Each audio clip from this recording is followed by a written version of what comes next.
took great talent or skill to conceal one's talent or skill.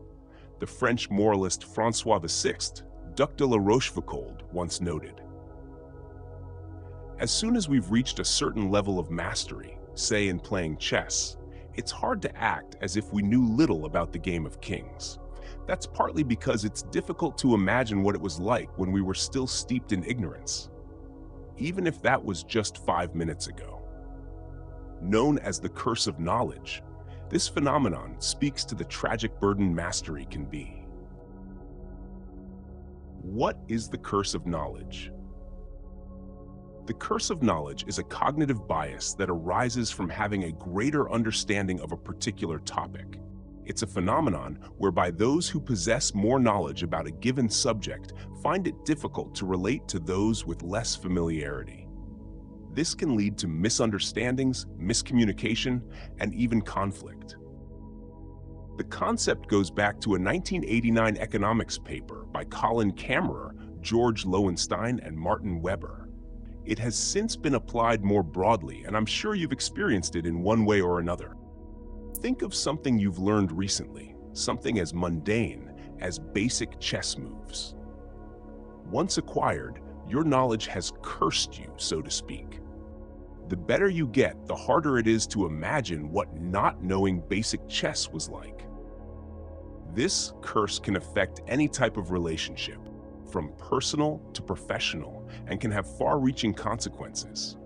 It's particularly fateful if it affects those whose job it is to impart their knowledge to others. Imagine a math genius turned school teacher who's forgotten what it was like not to understand basic algebra, or a highly capable risk analyst who has a hard time enduring journalists failing basic probability. Consequences of the curse of knowledge. The consequences are not far to seek. Those with greater knowledge may be so focused on the details of the topic that they're unable to explain the basics in a way that is accessible to those with less knowledge. At its core, the curse of knowledge is rooted in the inability of the knowledgeable to relate to those with less understanding. Especially masters in their field possess something akin to unconscious competence. Their expertise has become intuitive. They don't think anymore. They just do, and it works. The downside of this level of mastery is the inability to teach others to do the same. This renders even the most skilled expert an ineffective teacher. As a result, the more knowledgeable individual may come off as condescending or patronizing, even if that is not their intention. This can lead to a breakdown in communication, resulting in frustration and confusion. The result is often a lack of trust, as the less knowledgeable party may feel that they're being spoken down to or not taken seriously. In some cases, the curse of knowledge can even lead to resentment or animosity between the parties. The math teacher gets more and more frustrated with her students. The risk analyst lashes out on Twitter. You may have experienced the damaging impact of the curse of knowledge in the workplace. For example, in a team setting, it can lead to a breakdown in communication and collaboration. This can lead to a lack of progress and inefficient decision-making. Additionally, the fateful curse can cause feelings of alienation among those with less knowledge, leading to feelings of exclusion and low morale. How to avert the curse of knowledge? Sounds gloomy, doesn't it? The good news is that the curse of knowledge is preventable. Those who know more can take steps to make sure that their conversations with others remain clear and accessible. This includes avoiding jargon and being open to answering questions. Bridging the gap. Those with greater knowledge can take steps to help bridge the gap to those with less knowledge. This can include offering resources and encouraging the less knowledgeable to ask questions. Avoiding labeling the less knowledgeable as ignorant helps too. Additionally, those with greater knowledge can use their experience to mentor their peers and colleagues and help them develop their understanding. Learning to walk a mile in the shoes of the not yet cursed becomes a crucial meta skill. In this regard, former CIA covert officer Andrew Bustamante makes the fascinating distinction between perception and perspective. The idea is to get out of your own perception and into someone else's perspective. To make a conscious effort to picture what their life is like with all its emotions and problems. This gives us a better chance of knowing where the person we're trying to impart knowledge to is coming from. The Fineman Technique. But it's also how we acquire new knowledge that can play a role in averting the curse of knowledge. Richard Feynman is widely considered one of history's greatest and most influential theoretical physicists. But he was also intellectually humble.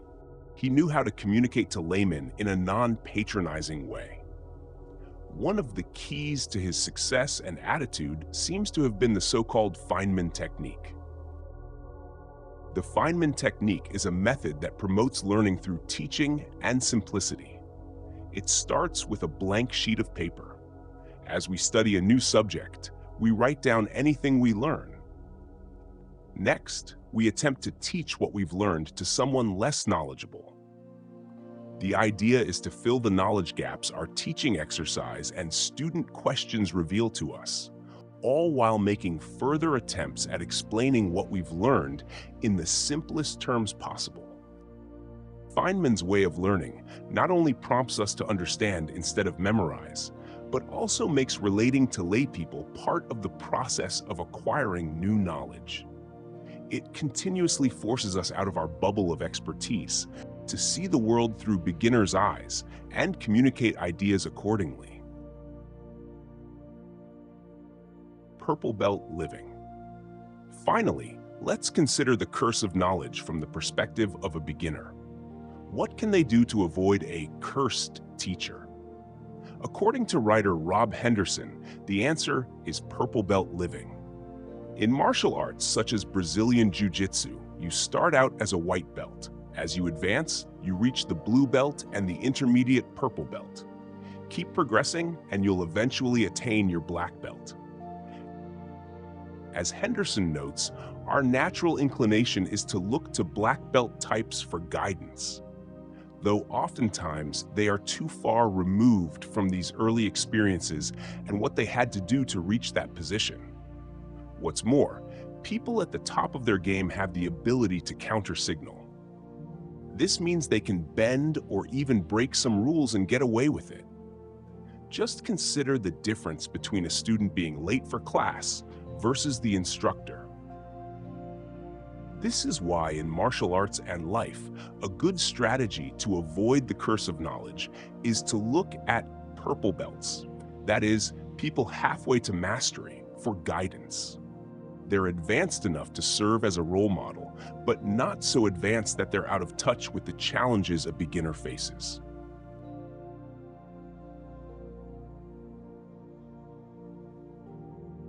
The curse of knowledge is an important concept to be aware of, as it can lead to misunderstandings and, in some cases, conflict.